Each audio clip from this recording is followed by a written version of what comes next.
What is the meaning of being practical? What's your name?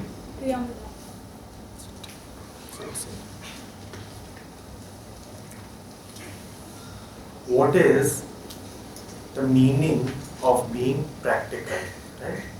I'm sure this word is present in everybody's vocabulary.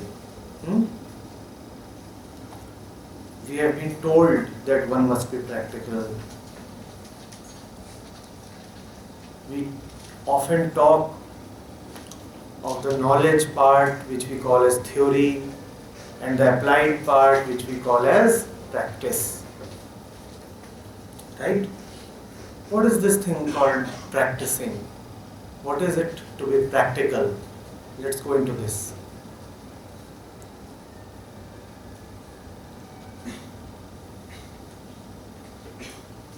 When you say practical, you obviously understand that it means to act, practice, act. Now, what is it that you must practice? What is it that you must bring into action? Where does all action arise from?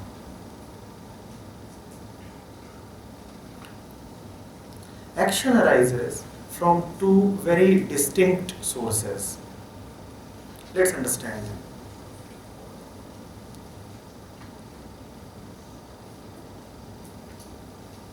You take the example of an iron bar and a magnet. The moment they are brought close to each other, what happens? You see action, you see movement, don't you? Don't you? Or take the examples of two chemicals. Simplest would be sodium and water. Did sodium decide that NaOH be formed? Yes, did it? Did water want the reaction with sodium? Yet, the reaction happens, and happens in a very energetic way. In a violent way, actually. They do react. Or take the example of anger. Somebody comes and says something to you, and it is guaranteed that you will boil up. It is known in advance that when certain words are uttered to you, you will retaliate. You may abuse back the person. You may even hit the person.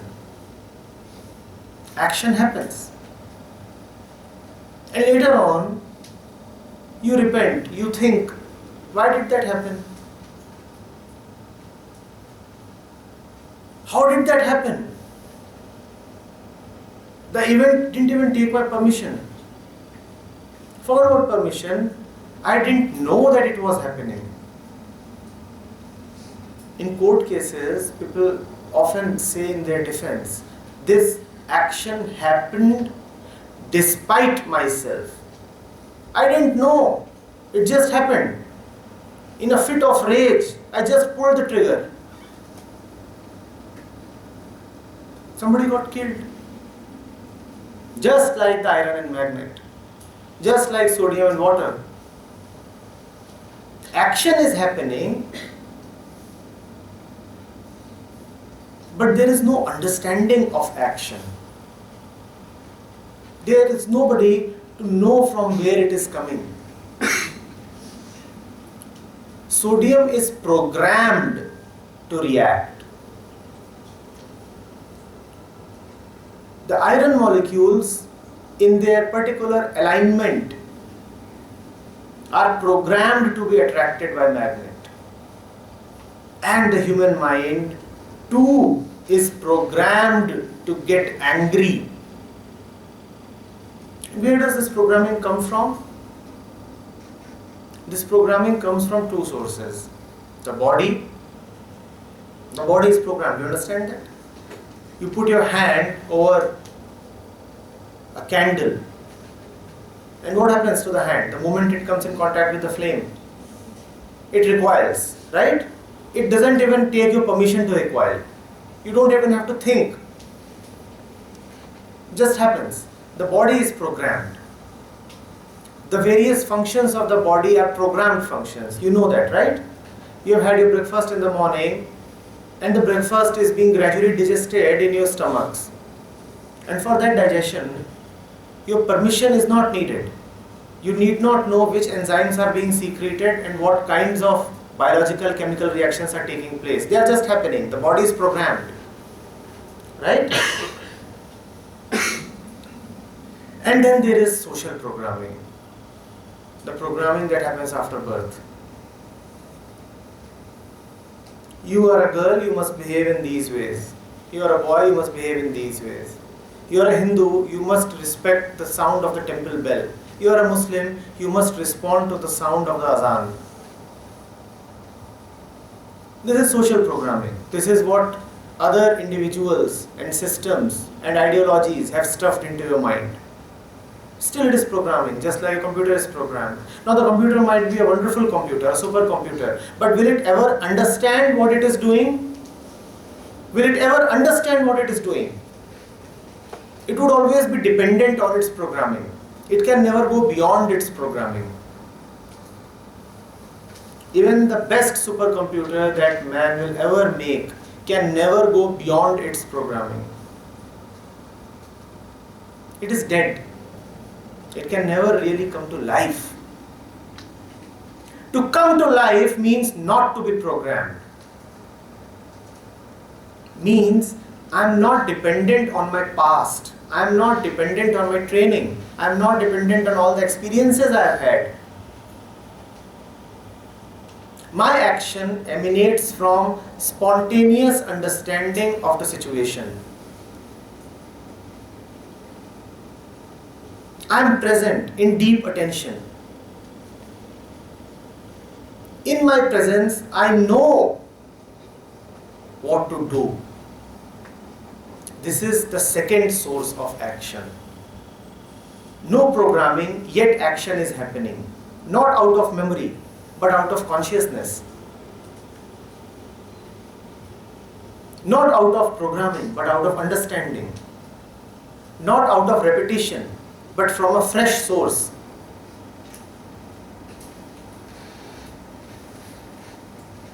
How would you like to act? In a programmed way? I am programmed. Whenever I see the face of that person, I hurl 2 abuses at him and walk away. Or would you like to say, let me just stop, pause for a while. Let me look attentively, closely at that man. Do I really need to be hostile towards him always? Can I just gather myself and understand him?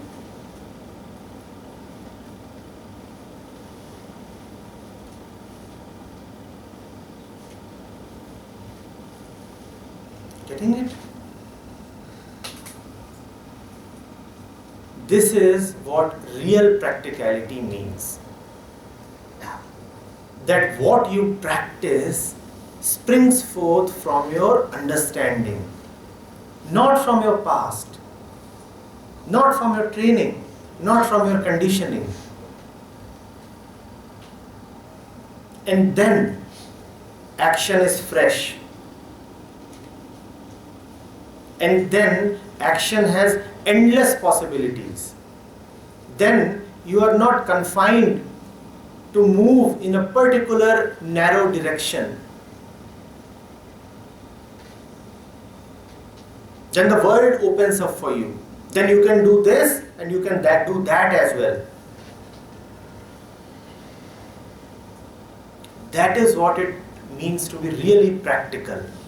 The really practical man is a limitless man. His environment does not limit him, his past does not limit him, his experience does not limit him. No identities draw his boundaries.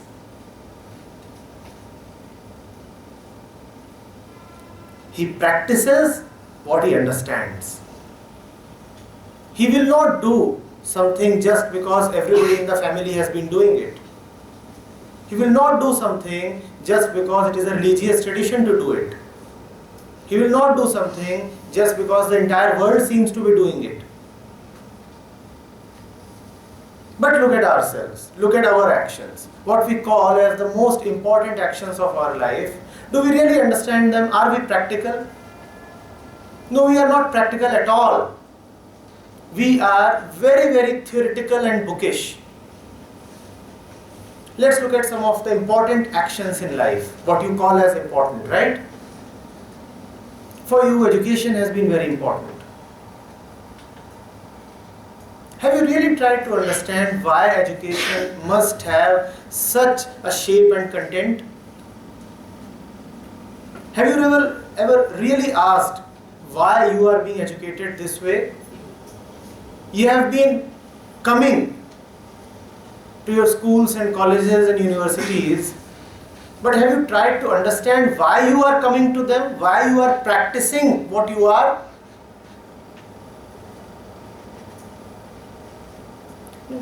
It's a convention. Everybody must do 10 plus 2 and then something, so you're doing it. Your next action would be probably to take a job. Have you asked yourself what is it to work and what is the relation between work and money? What is it to have a livelihood and what is the relation between life and livelihood? Have you ever really asked? No, but you will get into that. You will start acting without understanding. You will take up a job without understanding why am I working and why must I live like this? Are you practical? So much of theory has been fed in our brains that real practicality has died. The questions that even a small child can ask, we fail to ask them. We have become so bookish. And when I say bookish, I mean something which is just coming from knowledge. What does a book give you? Knowledge, right? And all conditioning is a form of knowledge. Somebody has said something to you which you have gathered as knowledge. This is what I am calling as being bookish. And then the next major action that you will say will happen to you in life is marriage and family and kids. Do you know what is it to marry? Do you know what is this institution of family? Have you ever asked yourself, why must I procreate? But still, you will get into marriage without understanding what it is. And why must I get into it? Is that practical of you? Is that practical?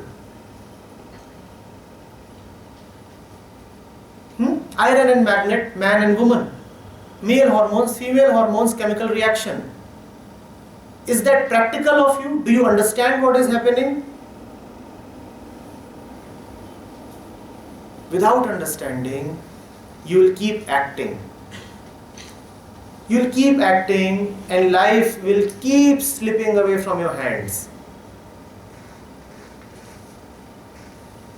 And very soon you will find that just as you have spent 18 years or 22 years or 25 years, very soon you will find that you have spent 60 years or 70 years and death is knocking. You have been acting but never understanding.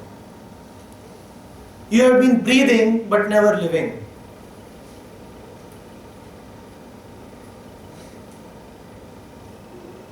The really practical man is not what you have been told he is. You have been told that the really practical man is the one who is street smart, who is a little cunning, who knows the tricks of the trade, who knows how to make his way, get things done. And when you see such a man, you say, oh, he is very practical. He is not practical, he is just stupid. Practicality is not stupidity. Practicality is wisdom of the highest order. I understand and I live the understanding. This is being practical, right? First thing, I understand. I'm not an idiot. I can pay attention, I can understand. It's simple. The moment I attend to it, it becomes clear. I understand. I understand and I live as per my understanding. The understanding seamlessly becomes the action. My action does not come from the commandments of this and that. My action arises from intelligence. My action arises from clarity. And then my action has great power. I don't even need to decide. There is such clarity. There is no confusion. The really practical man, you would never find him confused. Because the action itself is arising from clarity. So where can confusion come from?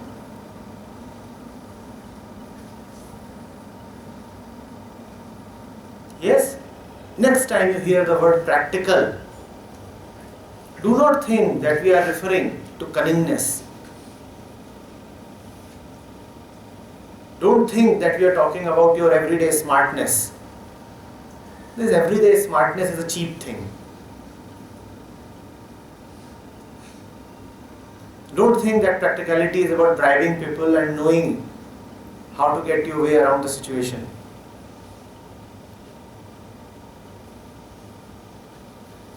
Practicality means wisdom and courage. The wisdom which reflects in understanding and the courage which reflects in living the understanding. I understand and I have the guts to live what I understand. Right?